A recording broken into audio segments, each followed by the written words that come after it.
Hello guys, this is Roger69501 and welcome to my channel. Well, the comic I'm going to display is from 1989. And I'm talking about Action Comics issue 643. Check that out. Love that cover. Check that out. Sorry about the glare. Look at that. There. This is the beginning of the new era for the Superman books of the 90s. You know, after that, a couple of years later, Superman died, and so on and so forth. Okay, well, on this video, I'm gonna give you my thoughts. Well, yes, I'm gonna give you my thoughts, but also is the beginning, kind of like I can call it like a series of videos, I guess, which I'm gonna make a video give you my thoughts for Doomsday Clock. Here's issue number 1, which actually, to be honest with you, I haven't read it for a long time. I think I've read it, issue number 1 the first time that came out, and then after that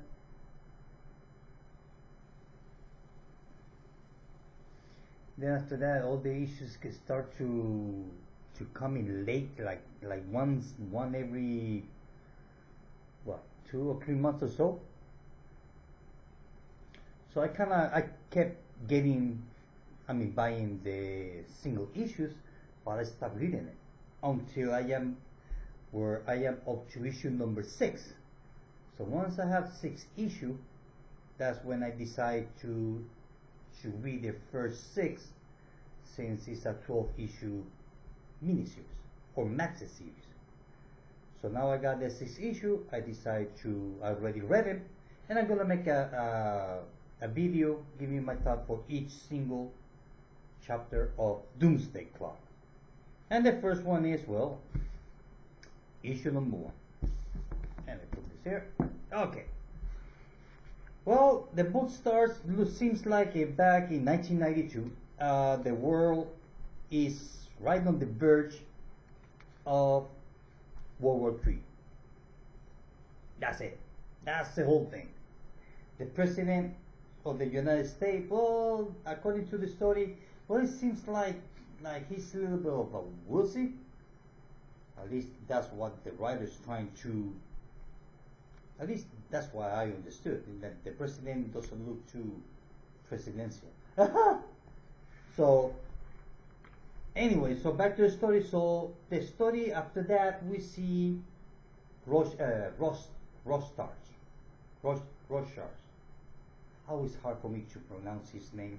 The guy with the mask. Rostash or Rosrash. I think it's Rostash. Well, if I'm pronouncing his name wrong, well, I apologize. But anyway, so we see him walking by. He's going to an alley.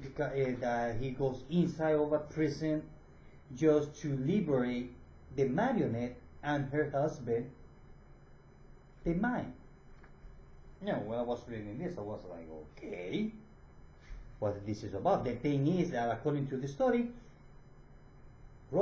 Rostash is dead. So this girl tells me, well, you're not him, because the one I know is dead. So you're not dead, that you're not him. So who are you? And the guy said, well, I am Rostash. And the marionette says, no, you're not. And she says, prove it. So he has to pull his glove out, so that way we can see the color of his skin. Seems like that Rostash is a white guy, so here he's not a white guy. So that way that proved her that it's not the real one. And she was okay about it. It's like, hey, what do you want? You know, he starts explaining that I need your husband, we need to find somebody, and kind of like he kind of blackmails her using her daughter, or her son, actually. So she kind of pissed off about it. She doesn't like to be blackmailed using her son.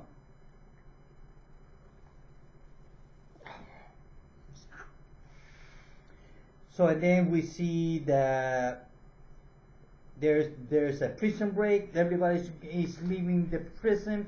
We see the mime beating up cops to a pulp, and he says, "I need to get my stuff." Actually, it seems like he doesn't talk at all.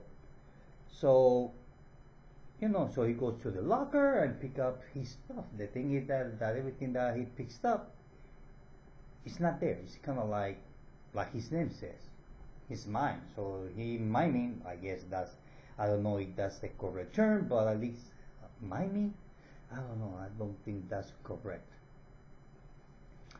But it looks like he opened the locker and pick up something like a gun, but you don't see the gun. But he has the gesture of his hand like he's holding a gun or whatever. It's a belt, everything.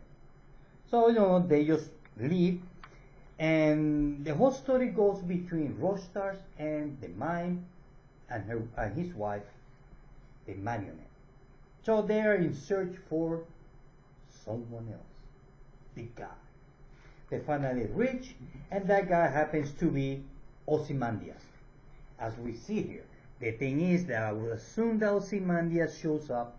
The marionette, she kind of like she wants to kill him because she knows there's a big reward for his head. And the thing is that she wants to kill him so bad, but it doesn't happen. The thing is that Ozymandias, according to the story, he has cancer. He's dying anyway. So Rockstars,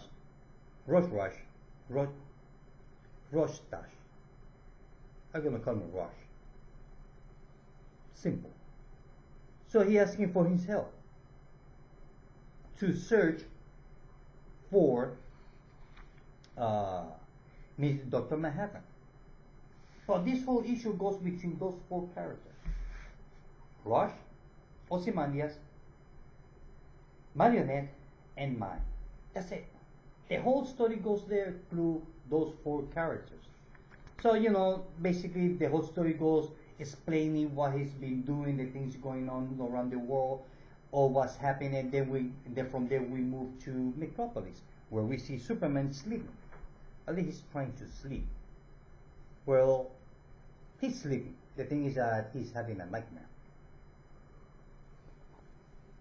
And his nightmare is when he sees his parent, Pa and Man Kent, die in a car accident.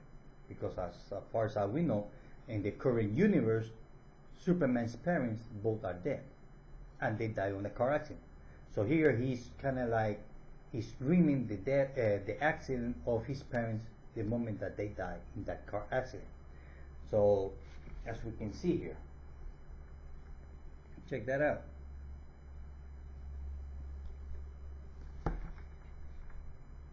And that was the end of it. Lois woke him up. He was floating while he was having that nightmare, and Lois woke him up. And then we see the kind of like a newspaper clips, the great lie about different stuff that is going around the world. I like the advertisement of morning Joe's. Orange juice, $1.10. Couple of eggs with $2.50. And then we see little different kind of news that is what's going on around the universe of the Watchmen. So, and that's the whole story. It's kind of like an opening of what's coming. That it was good. It was interesting. It got my attention because there is a big mystery. I'm kind of curious. Where is Ozymandias? I mean, not Ozymandias. Dr. Manhattan. Dr. Manhattan. Where he's at? Where he's been? So I like the way that the panels are put on each page. There are between 8, 9, and 12 panels, like one next to the other, as the classic Watchmen comic book. There's no splash page, no half page as we are accustomed nowadays. So, except for this one here. This one here. That was just an exception, I know. Check that out. So it's not much to tell about the story. That's it. I mean, I wish I can say more, but I'm not. So here's issue number 1. The beginning of the Doomsday Clock. The end of life as we know it. So at least we get to see Superman. Having a nightmare, but at least we get to see it. At least I get to see Superman on the book, which that established. I mean, having Superman on the book, in my opinion, I'm no expert, but it's kind of like for the new readers that will establish that whatever happened, that the Watchmen is on the current canon or storytelling of the current universe of DC. So that's why I believe they put Superman on the last page. Besides that, obviously he's part of the story, but they just kind of like to establish that he's part of the universe, that the Watchmen is part of this universe. Because when the time was published, I'm not sure if it was part of the universe when it was published back in the 80s, that it was current on the universe, in that universe back in the 80s, in the years of the crisis and all that. So I'm not sure if this being kind of like a Elseworlds from the beginning or not. So because as far as I know, the original story of the Watchmen, I don't recall seeing any of the DC Universe superheroes on the book, at least being mentioned. Although I never read it, but I've seen so many videos about it that I already more or less know what the story is about. So the colorist is great. This is written by Jeff Jones, which I like his writing. But God, that the books are taking long. Wow, it feels like once or twice a year. I don't know why it takes so long.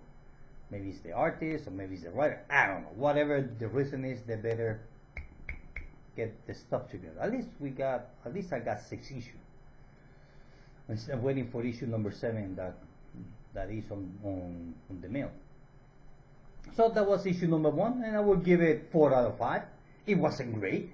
I cannot say, ooh, you should drop everything that you have to go get it, because, well, it's not.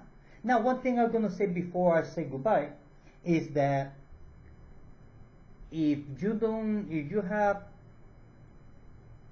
the floppy like I do, if you have 6 issues already, read it one after the other, like I did. At least it will help you to understand the story. Unless you have a perfect photographic memory, well, that's a different story. If not, then you should wait for the trade, which is, I believe it's going to be 2 trade paperbacks, but most of the time the trade paperbacks are 6 issue each trade, so you can expect the first trade coming up, and then the deluxe, which will be the 12 issues in one single book. But like I said, if you have it, read them all, 1 to 6 if you have it. If not, if you don't want to wait for the trade, I believe you can still get them on the comic books, because a lot of people start buying it. Maybe I believe a lot of people start buying it because it takes you so long. So maybe you might still find issues, and not that expensive either. So, well, like I said, 4 out of 5, and that's it I have to say for the first video of Doomsday Clock. Well, guys, this is it. I hope that you like this video. Till then, bye.